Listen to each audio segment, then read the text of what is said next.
the papers today, we read that our president told ASU, enough is enough.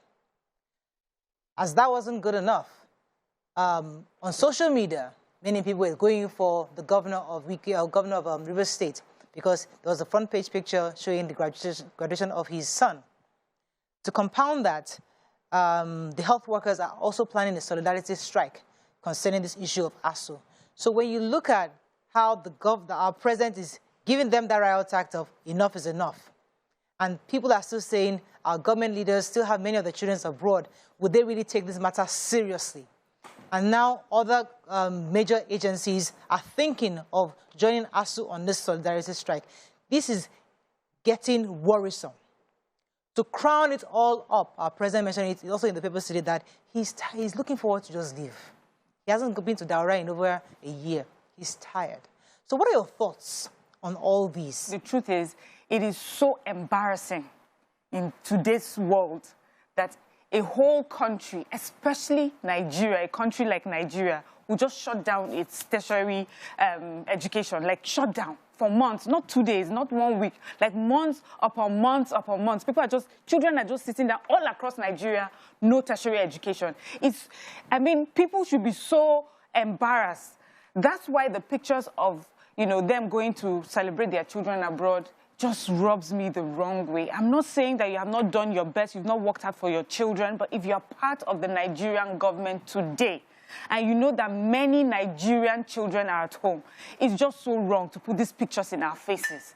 Because you're just saying to us that, you know what, you and your ASU, that's your problem. As long as you can take care of yourself, make your money, then everything doesn't matter. And that's why when people go into office, they don't go into office for the good of the whole of Nigeria. They're not going to the office to try and sort out their problems because they know that it will just provide them a means to, have enough to take care of themselves and their family away from Nigeria. You now take your children abroad. They school abroad. And then in a few years, you want to bring them back to work in our choicest ministries and departments and agencies. Meanwhile, the Nigerian children that have spent many years just sitting at home waiting for people to put your act together so that they can go back to school. It just seems so unfair. ASU has been on strike now going to a year. Yeah.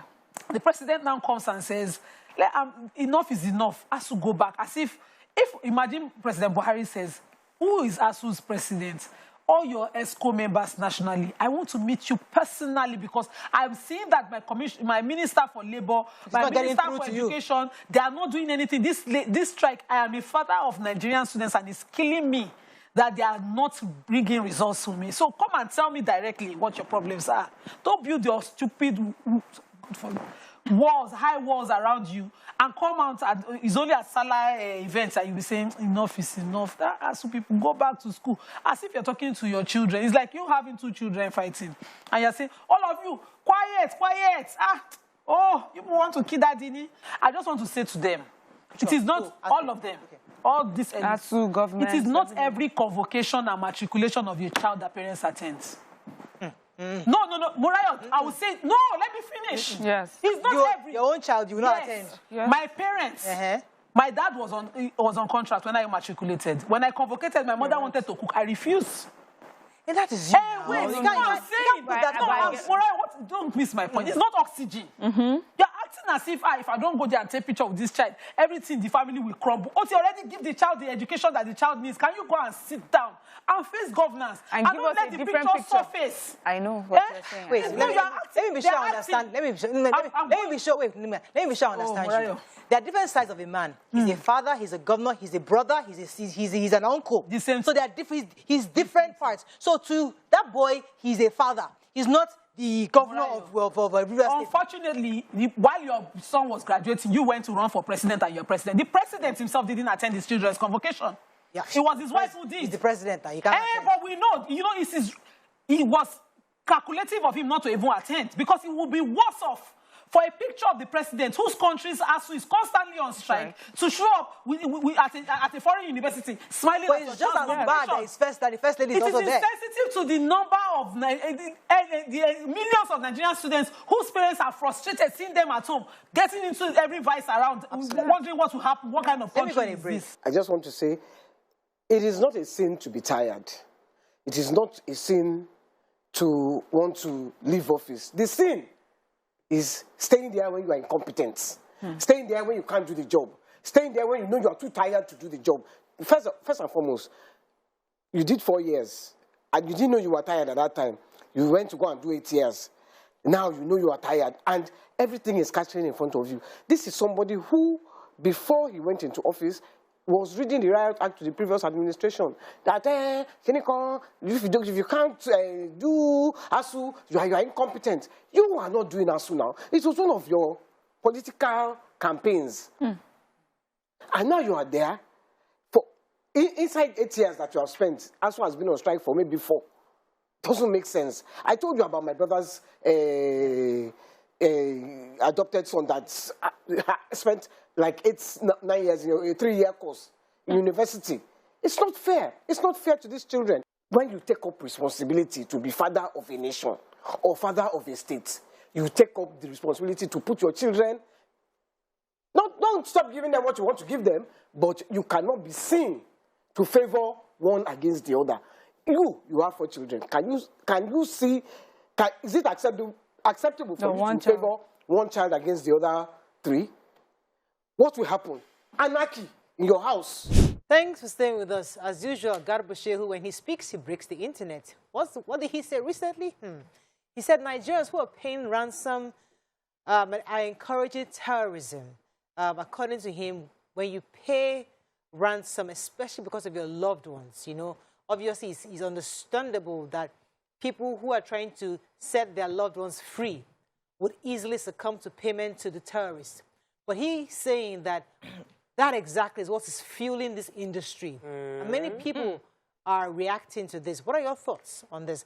And I'd like to also, because while you were saying it, I was not trying to be... She has warned you. Want me not to be. But you see, the truth is that there are always 2 parts of every argument, no matter how you want to look at it. I remember when Sheikh Gumi came out and was screaming, we have to negotiate, we have to negotiate. And we all said, no, never, we can never negotiate. We came out, we hardcore that was wrong for him to say that. But now? But years are passing, but 2 years, 3 years, he's staying, and we're now saying, hey, maybe you should just negotiate with these people, or maybe we shouldn't just clamp down, because they are killing our people. So it's, when somebody says this, I know the initial is no. But what are your thoughts? Let's think about this thing deeply. Because it's not just about what he said, it's about, understanding all the various angles of this. Let me start with you, BC. So, let's negotiate from Sheikh Gumi was with the government.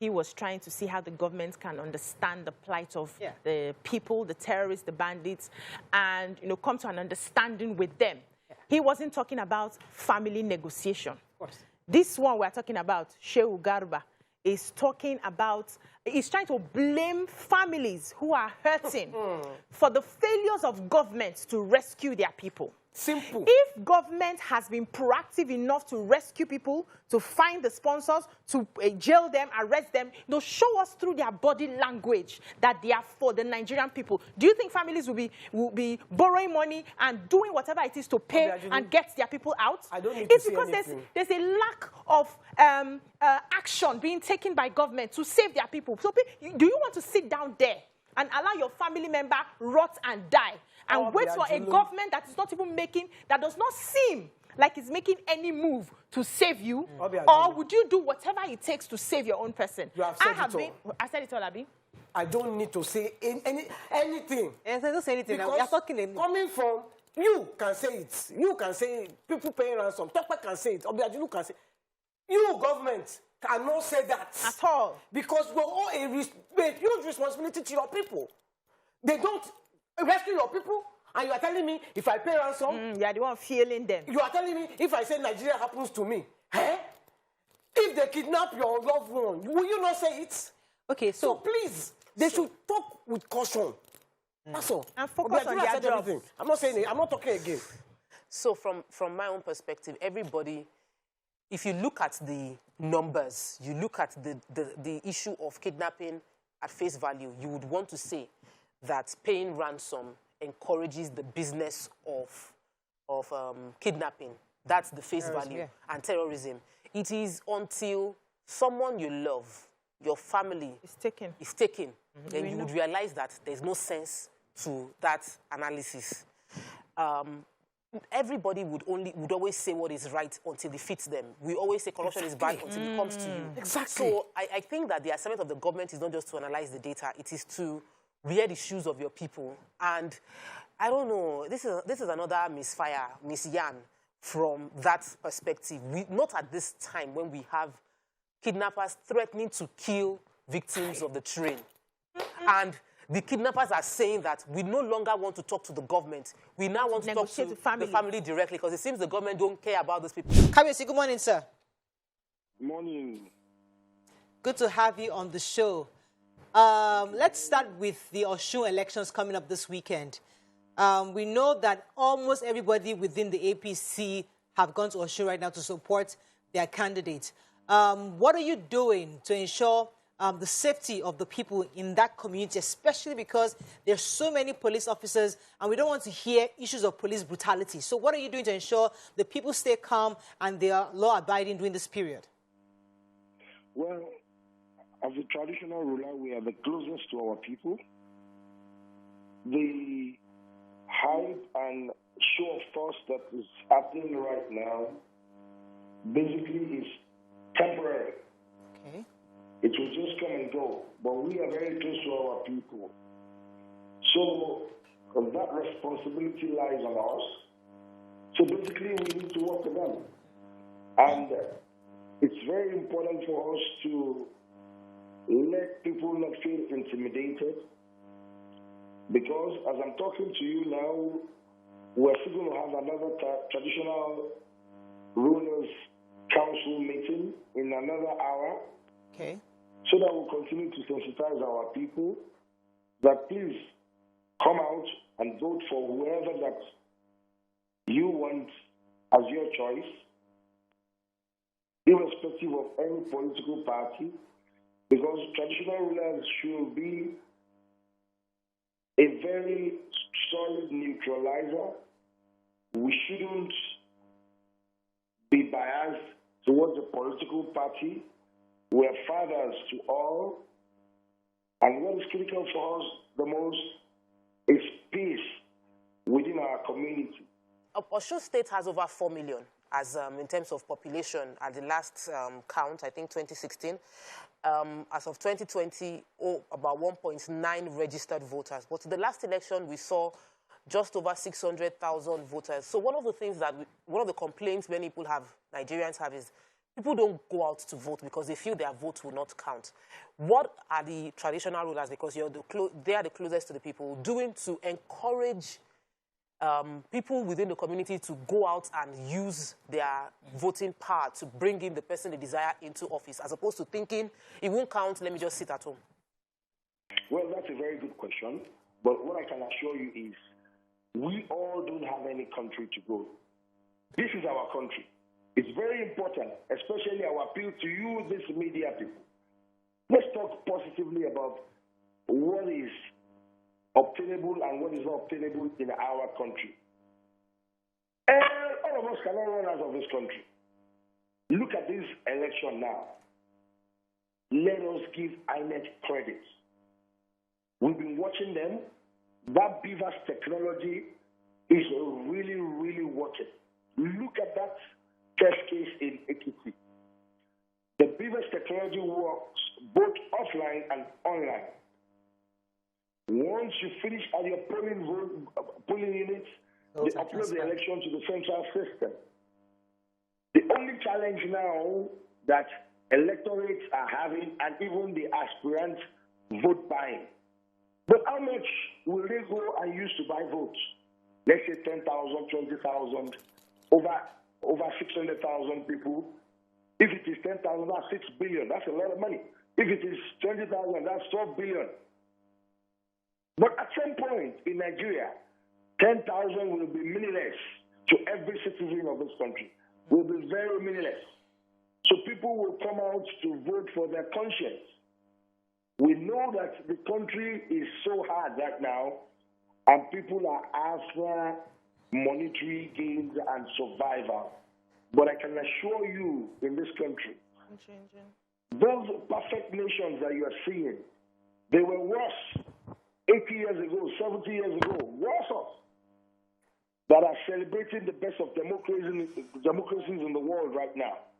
But what I can assure you in Nigeria is I think we are getting things right gradually. All right. You need to focus more on business technology of INEC, and you will see that it is working. So let me ask this follow-up question, because some of us love Nigerian Nollywood movies. And when you watch all these epic movies, and you see how powerful the Obas are, and, you know, they just know these things. They consult the gods to know when these people are coming, to have just the safety of the people. They have an idea that, something is going on, and they go and do some sacrifice. You know, it's like those are old stories. Like, so the Obas today, do you have an idea? Can you warn your people? Do they still hear from the gods? Thank you. Do they still hear from the gods? Or they are just modern Obas that they also wait for Amotekun and wait for the federal government to come and protect their people? That's a very interesting question. But the truth, because it's still real. Those things you watch in Nollywood movies are very real. We still do our consultation very widely. It takes a lot of commitment and discipline. So a lot of traditional rulers don't go through that route any longer.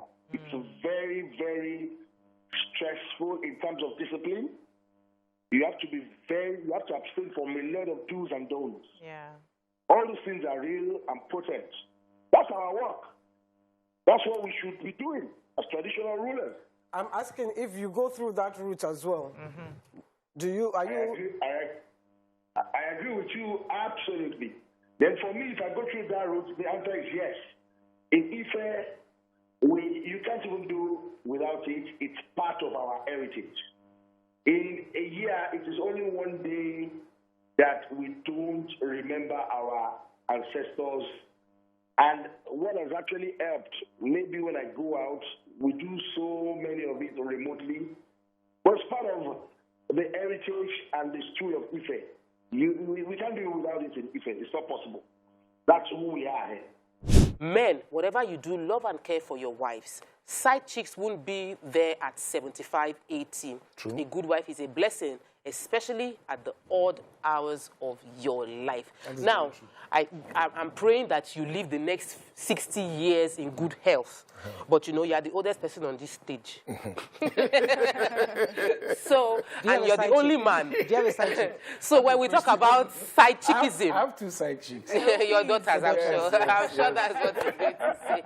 You know, so what do you say about this? And all these our young men that are running after everything that's... No, you see, there's a reason that we never had our grandparents, depending on what age bracket you fall into, parents or grandparents, ever quarrel about side chicks or no side chicks.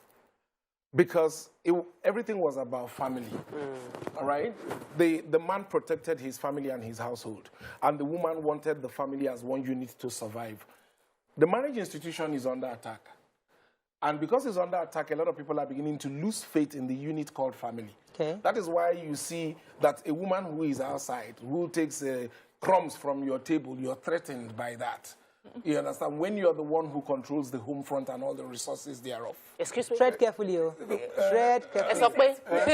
This family, sorry to interrupt. This family unit, are you talking of husband, wife? Husband, wife, and children. And side chicks on the outside, the crumb takers? No, you see, why would the madam of the house who owns her territory be scared of the unknown to the extent that is compromising the house? Okay.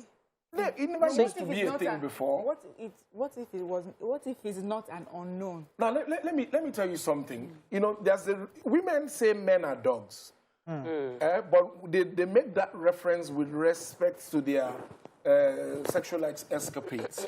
But there's another quality of the dog that women don't highlight. Is the fact that a dog is loyal.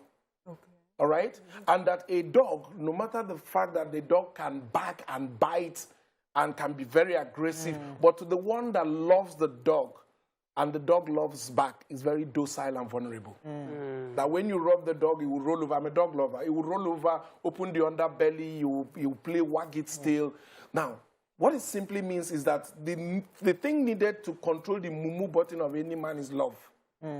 No matter how aggressive and arrogant he is. Where have you pushed this conversation? You understand? Wait, so when a man is loved, you're the winner. Wow. Okay. Yeah. Some of these men, people accused of going outside, they are doing this. Some of them are doing it for lack of love at home. There's this tradition in my place where when the man is now sick, whether the man was ever kind to you, they'll say, be a good wife. And you know, a woman who is bitter from all that experience, that he never left her, might not find that thing easy. And so we're watering it down with this conversation of it doesn't matter because some women don't belong there. But for most women, it really matters. Yeah, you see, my attitude to these issues of, you know, if whatever you do, sometimes in the future you pay the price when you're old. You see, anybody who will catalog all your wrongdoings and use it to punish you later, the person is wicked. No, the person is wicked. But you sow seed. No, hold on. The person will sow. You cannot sow oranges and want to come and reap apple. You know why? If you're not a wicked person naturally, there's also a virtue called forgiveness. Oh, jeez. You understand? There's also a virtue called forgiveness. People should be able to forget and move on. Now, if at the time that all these things were being committed, you feel you can't deal with it, there's always an option. That option is to leave then. But if you don't want to leave, you want to stay back so that you can take your pound of flesh. That means you've been harboring wickedness for like 20, you just said years. that we should not worry about the side irrelevant chick outside. But Let me tell you what you're missing. The woman who doesn't worry about the side chick outside because she's inside, she's minding her business, she just might be counting it and be thinking, I'm planning ahead. You, not just to forgive you, but you being remorseful. And most men, Nigerian men, they don't address them. Let me also say that I am not holding brief for any man who is living that lifestyle. But you are. It's condemnable. You can't come into somebody's life and be a very negative influence. Be wicked, be mean. In fact, if I'm a woman and you're a man, you're like that to me, maybe leaving you will be an option. I don't think I want to wait till when you're very old and useless to me to now begin to show you all these things. I have this beautiful life to live, and I'm not going to live it in a very toxic environment. But I also need to encourage people to stop digging. Because, you see, this life be like water. If they give you to drink, drink. If you look too much, you see particle. You understand? Don't go investigating people, because if they beam searchlight on you as well, they will find fault. While for some women, a deal breaker will be your husband going out. Do you know that for some men, you going out may not be their deal breaker. It may just be you mismanaging their resources that they work so hard to keep. Everybody has their deal breaker. You know, some men do their best to keep their home happy. But some wives will not stay away from phone and investigation and devices until you find something that will anger you. Then the man becomes the wrong one. People should just stay one place. There was something you started with that I like. I'm not encouraging anybody to go and be... You will not throw caveat. What women cannot understand is after putting in all the work, one woman is somewhere, maybe in the name of another wife, who's not ready to work anything. But she's for where grass is green. Entitled to your sweat that you have worked with that man. And because me, I'm even Muslim, I have no say. So maybe what I separate for myself now that I'm working in my own assets is what I get. But what I jointly work with my husband, when if he has 2 from me, 5 from that woman, equal. You know? 2 women, the 2 wives get half-half. That's what we get. So when it comes to inheritance, women just cannot understand how their labor should be equally given. You don't say that side chick go born. That side chick when she come, that picking when she born, so that child too gets inheritance. Rights. And they're wondering, how did they just elevate your status like that? My answer to that, I'm a very practical person. I don't like to dwell on emotions because we can be here and sound all politically correct and people will still be suffering outside. I like to be very practical. I am in support of women empowerment to the extent that every young girl, before you plunge into marriage, should be able to develop yourself to the point where you have something doing. Where you can earn a decent income. Or where you know basic money management. So that from blast off in marriage, you can manage resources. If your husband is bringing 10 kobo, you can use 5 and save 5 for the rainy day. For the day that they say one girl from outside has come. You understand? Nobody knows. All right? Plan your life, organize your life, be self-sufficient, be independent, so that nothing takes you by surprise. That is life. You know, some of those people here, you say, oh, they are side chicks, they are the ones picking crumbs. Sometimes they are the ones bringing the resources that is feeding you. Well, sometimes. During the papers, we took a story concerning the conviction of Baba Ijesha. He was convicted by the court in Lagos State to 16 years for raping the underage. And obviously, there's been quite a bit of reactions, both on social media and on mainstream media. What are your thoughts on this, especially because of what transpired afterwards? So yes, the court made the judgments, but many people came out to condemn. A few people, for example, Yomi Fabi was condemned. A few people that were asking for justice to be served, and many were condemned. What are your thoughts on all the brouhaha that happened after the announcement was made by the court? You know, when I heard first, then I saw the video of Princess. The first one I saw, she was dancing, she was jubilating, and I could understand.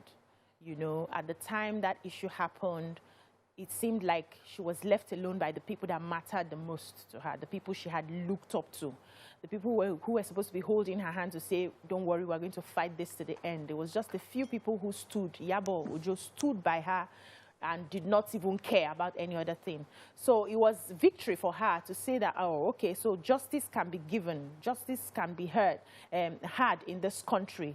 And it's hope for a lot of people who have gone through a form of abuse or another, to say that if you are ready to fight the fight and you're ready to follow through, you can have justice. I think it was a step in the right direction to see this justice being served. But, you know, this other guy, Yomi, who keeps speaking and speaking, I'm beginning to suspect him, because at the time this event started and, you know, Princess was crying up and down, you know, looking for justice and everything, he kept speaking and standing as if it was too personal for him, and people were beginning to ask, are you sure you're not even the same sort of man? Are you sure you're not this kind of person? For you to still stand, there's a time for you to pack up your bags and go. There's a time for you to keep quiet. If you know that it can be appealed, why don't you go straight and start making that arrangement to appeal? Why are you telling us that justice has to be done, justice has to be heard? Is that factual? No. We don't need that information right now. Go and do your groundwork and take it to the court. A lot of them, I agree with BC to an extent, a lot of these actors, all of them were clout chasing on this, including Iyabo Ojo. Say with all sense of responsibility here. A lot of them were clout chasing on this. The concern for me, like I said before, is the young girl, not even Princess. So because now, you know, what we are seeing here and there is our reactions. Two parties are affected by this whole act and the judgment. The girl, Baba Ijesha. Those are the two people whose lives have been affected. Every freedom fighter who has carried this matter on their head and all of that, you know, obviously, some are even obviously clout chasing, some are just doing image laundry. Yomi Fabi, for instance, is caught on the wrong side. So, and he said something very factual now. He was caught on the wrong side. So if it's about clout chasing, is there anything wrong in standing up for someone you believe or not? He believes in Baba Ijesha, so he stood up for him. If Baba Ijesha was acquitted today, he would then start doing the same thing. So they're all clout chasing. The two people who are most affected by it, and I hope that for this girl, helps her to fair enclosure, is the young girl. The courts they didn't establish rape. They didn't establish defilement. Those were not established, and so he got acquitted on those counts. But this indecent assault of the young girl and all of that, they were able to, because even based on the video, we could see indecent assault, and at the end of the day, he's doing 5 years. Don't we wish that, you know, the first attempt where he actually penetrated that girl was something that the court were able to establish, or even the second one? So that's a more grievous crime. Those are the more grievous one, and the more deterring one. And so as it is now, for me, I saw the judgment yesterday, and I was like, good. This would encourage other people who will think, oh, no, he's of a certain exposure, and so nothing will be done, to speak up. Right. But I hope that these same people start an advocacy, and they speak up for every person. I respect everybody's opinion. We don't necessarily have to agree with it. I feel that we look at the world from our own lens, how we see, and then we expect everybody to behave the way we behave. But that's not the way other people, the way I show support from the way Nima will show support. The way, if Nima wants to support, Nima will be there, Nima would, physically, like, she would be on ground, she would, if she's coming, she's bringing tea, she's bringing a go, she's calling it, that's her. I might not do like that. So if you're talking to someone who is a social media person that shows support, their own is to say, let me put it on my online. I love to dance. Oh, some people, she's showing off. Oh, because she wants to show you her house. It's because she wants to do, I'm dancing for me, oh.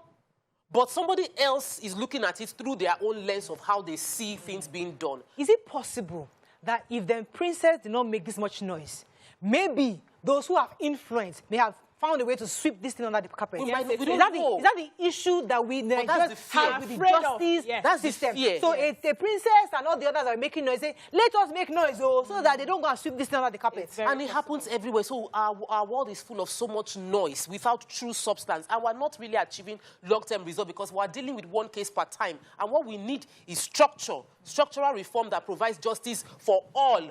Was there need for cursing people? So, for example, Yaribo was cursed. Baba, the other guy, Fabi, you know. So I understand the emotion and pain, you know, everybody involved was going through, which is what you're saying. We understand the emotions.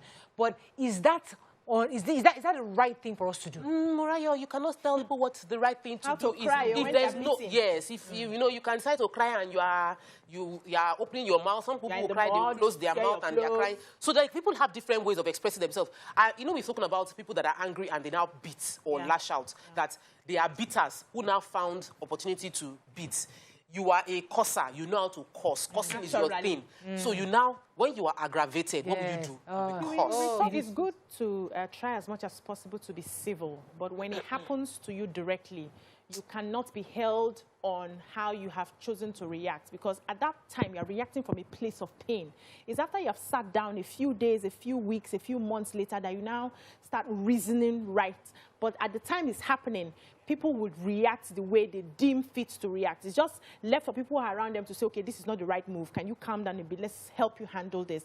But like the caller mentioned, I wanted to also say now that the judgment has been won, we are excited, probably till they now take it to the appeal court later on. But right now, we have gotten a form of judgment that has given hope to people.